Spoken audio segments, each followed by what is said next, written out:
Hey everyone, welcome to Hammer Bros Gaming. I am Blades of God, and with me as always I have Pyro and Mr. Beardsley. Today we're going to be taking you through the map Ice Queen in Gears 5 in the escape mode on Master difficulty. For the classes that we're going to be bringing into this map, I myself am going to be running the Marksman class, focusing on long shot damage increase, explosive headshot, critical damage increase, and the ambush skill, along with icy precision. Mr. Beardsley is going to be running the Blade Master class, focusing on that up-close damage, increased melee, and the shock chain ability for the ultimate Electro Blade. And then Pyro is going to be running Infiltrator, focusing on shotgun bleed and shotgun damage increase. Looking at the modifiers for this map, the Ice Queen, we have freezing sniper bullets, meaning all snipers fire freezing bullets, more health, more lethal, faster venom, shielded Grenadiers, shorter ultimates, and Ironman. Now, the shorter ultimates isn't really that big of a deal, but the shielded Grenadiers can be a real pain since their shield stops all damage from affecting them unless it is melee damage through the shield. You have to get either past the shield with an up-close weapon, or you have to take them out before the shield goes up, and we're going to show you examples of both of that later in the map. So, getting into the map itself. As soon as we exit the spawn room, we're going to head over to this right-hand path here, and we have juvies to deal with. And again, there's nothing special about them. We brought a Blade Master with us with the increased melee damage, so that Beardsley's able to take them out relatively quickly, as the Marksman could also try to pull off a headshot, get an explosion that'll take a few of them off the map as well. Pyro's doing the best he can to chip in with his melee damage, but until we get him a shotgun, he's really severely handicapped. But right off the bat, the reason we come over here is because the Marksman is going to be able to get the long shot, and really is going to make the rest of this map much simpler. There's also quite a bit of ammo in here, as well as a flash grenade, so make sure somebody picks up that flash grenade, because it will help either with the Wardens or with a couple of the larger groups of enemies later on. And the strategy that we use here is that we actually come up to this higher ground, and we have our Marksman go through first, and we try to get an explosive shot. You're going to see a good one right here. Boom, that took out 3 enemies with 1 shot, and as I said, that was a Grenadier that I had hit, and if you hit them, if you attack them before the shield goes up, it's just like dealing with a normal Grenadier. You can see once they kind of hit their helmet and engage in like their combat mode, that's when the shield goes up. So if you're able to take shots at them from far enough away, then the shield isn't going to deploy, and you're going to be able to take them off the board before they become a real hassle.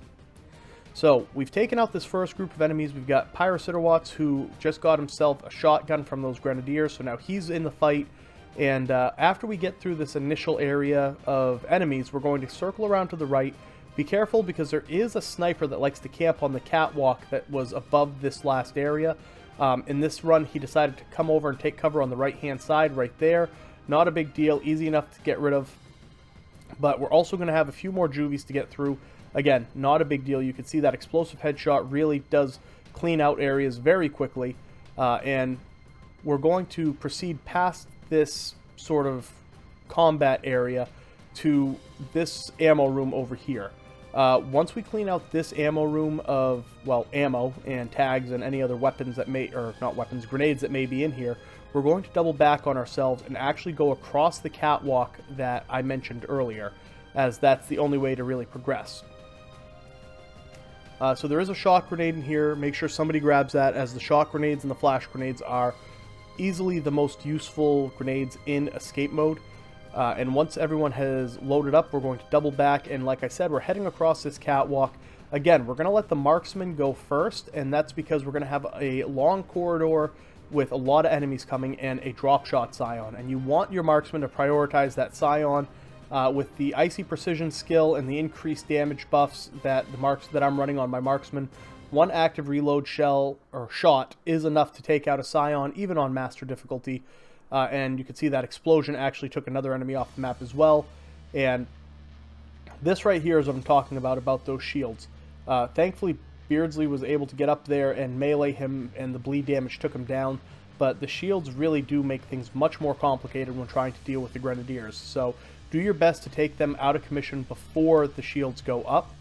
And something else to note is that you do have to keep a very good pace on this map. The Venom has already caught up to us. The Deadly Venom is pushing us a little bit right here, but we're going to be able to make up some ground on these stairs. So you can see here I couldn't hit a shot to save my life. I was trying to pull off a headshot in that group of enemies, but I get one right here, takes out quite a few of the juvies, then I take out a popper that explodes and takes out a few more. You could also have your Blade Master use his Electro Blade, or their Electro Blade, in this area to get through those juvies if it is ready. If not, you can use your shock grenades or even the Dropshot Relic to freeze up a lot of those juvies if you need to. But once we climb the stairs, we get past the wave, the flood of juvies, if you will. We're going to come into this ammo room at the top of the stairs before we continue on. There is some explosive ammo and some flash grenades in here, so at this point everybody should have some grenades on them, which we're going to need for the very end of the map, if not right here when you deal with the Wardens. So our strategy for this area is pretty simple. Our marksman is going to stay up high and do his best to thin the herd as much as possible, while the Infiltrator and the Blade Master go down to the lower level. You can see on the mini-map that Pyro and Beardsley have circled around and are basically directly underneath me. And we're going to go to work trying to take out as many of these guys as we can. You do have quite a few poppers that come through, and if you're quicker on the draw, you can bottleneck them and actually get a really good chain reaction going. Unfortunately, that didn't happen this time around, but not a big deal. There's plenty of bleed and explosive damage to go around with this class setup, so even if you don't get the chain reaction, you still shouldn't have a problem thinning the numbers enough to make it through this area. So after you get through a lot of the juvies, the poppers, and the rifle drones, the elite rifle drones, you're going to have a couple of Wardens show up. And there's a couple of ways that you can go about dealing with these Wardens. We ideally would have our marksmen take off the helmets and try to land a couple of headshots and get that explosive damage going, because normally there's a few other enemies around them. The other option is that you can have your Infiltrator get up close, because with that shotgun bleed damage and the blood resonance cards, the Wardens really don't put up too much of a fight. And then the third option that you're going to see Beardsley use right here is to activate the Electro Blade, because the Electro Blade melee actually does damage the Wardens, and because the Venom is pushed up so far, it also adds the bleed effect. So you can see there, through teamwork, we're able to take the Wardens off the map. You can see the bleed damage that Beardsley did with that Electro Blade on the info feed on the bottom left of the screen, and he took out quite a few of the enemies there. So this part can be very challenging. You need to communicate really well and make sure that everybody knows the game plan going into this section, because if not, those Wardens are really going to give you a lot of trouble. You can see I picked up a Breaker Mace, and yes, I know I am not running a melee class, but we want to make sure that we have both the Breaker Maces for the Matriarch and the second act, so we're going to carry these forward. And there you can see another Grenadier that was just kind of hiding out and waiting for us. You can go up and around. The safe room is directly ahead of you. You can go up and around to that catwalk that you saw me heading towards, but we decide not to and just go for the safe room itself. Pyros and Beardsley are going to take out that Grenadier since I didn't have any way to get around his shield, and we're just going to head straight into the safe room. And just like that, we are through the first act, and we're actually going to skip the safe room itself. There is a little bit of ammo to be had in this safe room, so make sure you divvy that up as you see fit. And then as you come out of the safe room into the second act, you're going to be in a great position for your marksman to do some sniping work, and don't rush this part of the map. There's quite a few snipers down below. They're going to inflict freeze if you get hit. In fact, I get frozen right here. Thankfully, I don't get hit again, so I'm able to thaw out. But don't worry, if you do wipe here, you're going to start right back in the safe room, which is right behind us, so we're not going to lose a lot of progress. And as I said, the big thing about this room is you don't want to rush. I know the Venom is right behind us already, but let your marksman go to work, thin out the herd a little bit, and be wary of that Warden who comes screaming in out of nowhere. Same tactics apply if you had had your Blade Master class use the Electro Blade earlier. Unfortunately, that's not going to be a viable option right now to take out this Warden. But thankfully, your Blade Master should have a Breaker Mace, and the Breaker Mace should be enough to take out the Warden while in the hands of the Blade Master class. So, Pyro's going to work. He's trying to use the shotgun, posting up on that corner on the ramp to just take enemies out as they come at us. I'm doing the best I can to try and take out as many of the enemies from a distance and make sure that my allies don't get frozen by those snipers. And as I said, Beardsley is just doing the best he can with his Breaker Mace, going around, sneaking around, and trying to get some good bleed and good hits going on the enemies. And you can see, just like that, we've pretty much cleared this area out. Make sure you scout around if you're running as the marksman, because there is a lot of long shot ammo lying on the ground. So load up on that as much as you can. I believe there's at least 4 snipers in this area, and they are running long shot. I don't know if there's some that'll, on some runs, if it'll be Marxa, or M-Bar, but in this run we have long shot. So just make sure that you're scouting out all the ammo from the dropped enemies that you can get. And then we're going to advance. There's only one path that we can advance down right here. Only one way to go. So we're going to continue down this path. Not really much to say. There's nothing going on at the moment. We're going to hit this ammo room just so we can top off the Gnasher and the long shot. Beardsley really doesn't need a lot in the way of ammunition, so that's another nice thing about running a melee class, is that it frees up the ammo boxes for your other allies to keep their weapons topped off. So grab the tags if you want to improve your score or improve your time a little bit. Not that we're really going for a time or a speed run or anything like that, but never hurts to grab them if you're already in the room.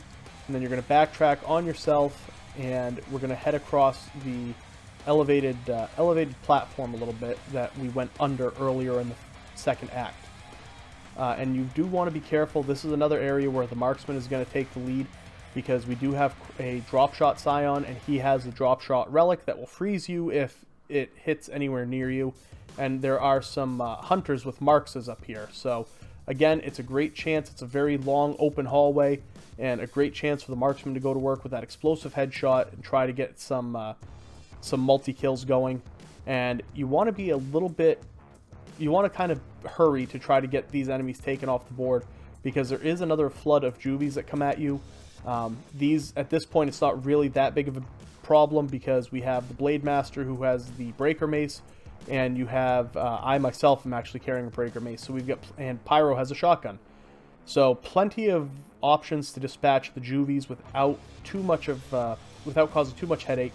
And if anybody wants, there should be a couple of frag grenades scattered about from the dead poppers, but again, everyone has flash and shock grenades, and those are the ones that we like to run, especially for the door hold. So once you're through that area, make sure somebody grabs a Dropshot Relic, because you're going to want to use that for the Matriarch up ahead. And this is one of the reasons that we have 2 Breaker Maces with us. We're going to come out on this elevated area, and again, it's a great chance for the marksman to go to work, taking out as many enemies as he can from a distance before the Matriarch shows up. Something else to take note of is that in this area, you're going to have 2 more Dropshot Scions advance from the helipad. The helipad is just on the other side of this room, so we are almost at the very end. And you can see I dropped my long shot in that ammo locker just because I'm trying to get a little bit more ammunition, and I'm still trying to do the best I can with the Boltok. Not nearly as effective, but a little bit of work is better than nothing. And there, Beardsley just marked the Matriarch. So Matriarch is going to actually end up circling around and going across the catwalk right in front of me, and you could see the feet of the Scion advancing underneath that bridge. So I grab my long shot and go to work on these guys, and thankfully from where I'm sitting I get a really good angle on them where they can't hit me. Both of those Scions are now off the board, which gives us more Dropshot Relic if we need it. And now we're going to focus on the Matriarch. You could see as I was sniping the Scions, the Matriarch came screaming across that catwalk from right to left. Beardsley has the Dropshot Relic, and he's going to use that to freeze the Matriarch, at which point we're going to go to town using the Breaker Maces to really put the hurt on her. Your Infiltrator definitely can get up there as well and work the shotgun bleed, but you're going to see right here, once Beardsley hits her with that Ice Relic, which, again, I don't know why, but right there it did not do a lot of freeze damage to her. It didn't keep her frozen very long. But between the shotgun and the 2 Breaker Maces and that Dropshot Relic, we really were able to take her off the board very quickly. So I do highly recommend the Dropshot Relic plus Breaker Mace combo for dealing with the Matriarch on this level. So once she's down and off the map, we're going to come across the catwalk and come down to this lower level where I was sniping at earlier. The helipad is to the right of us right there, and we are actually in pretty good shape. Pyro has quite a bit of shotgun ammo. I have a good amount of bolt hawk and long shot ammo, and both Beardsley and I have breaker maces, and Beardsley actually just topped off his Dropshot Relic as well, plus all the grenades that we have. So we're in really good shape, and one of the sniper shots I hit actually caused a lot of elite drones to die. So there was quite a bit in the way of shock grenades behind us that I didn't see, but Beardsley and Pyro had picked up. So everyone was loaded up fairly well on really useful grenades, and here we go. We got a ton of poppers coming through. We're just going to go to work using whatever we can to try to get that chain reaction going while they're in the electric pool to slow them down and sort of buy ourselves a little bit of time. Beardsley almost got frozen right there by that drop shot that snuck through the door. But honestly, that's it, guys. That's how we get through Ice Queen, and I hope you guys found this guide helpful. Be sure to stick around because we're going to be having more guides on the way. Until next time, take care of yourselves, and bye-bye.